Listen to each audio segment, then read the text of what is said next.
Issues would not ordinarily come before the Secretary of State, and they did not in this case.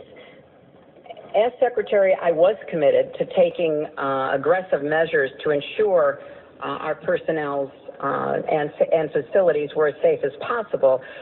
The diplomatic security professionals who are reviewing these requests, along with those who are serving in war zones and hotspots around the world, have great expertise and experience in keeping people safe. If you go on CODELs, they are the ones who plan your trip to keep you safe. They certainly did that for me. But most importantly, that's what they do every day for everybody who serves our country as a diplomat or development professional.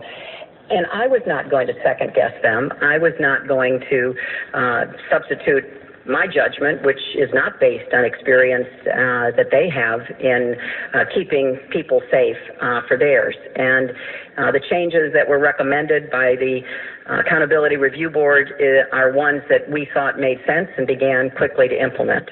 Then the other point, which I thank you for raising so that perhaps I can speak to this one as well, there is of course, information that we were obtaining about the increasingly dangerous environment in Libya, across the country, but in particular in eastern Libya.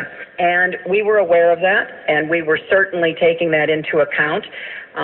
There was no actionable intelligence on September 11th or even before that date about any kind of planned attack on our compound in Benghazi. And there were a lot of debates apparently that went on within the security professionals about what to provide, because they did have to prioritize. The Accountability Review Board pointed that out.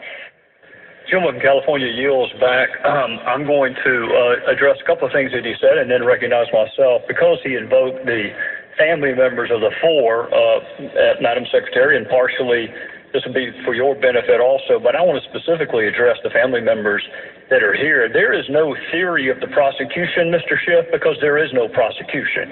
There's a very big difference between a prosecution where you already have reached a conclusion and you're just trying to prove it to people. This is an investigation, which is why it's so sad that nowhere in that stack that you just put up there, where the emails of Secretary Clinton, the emails of the ambassador, 50,000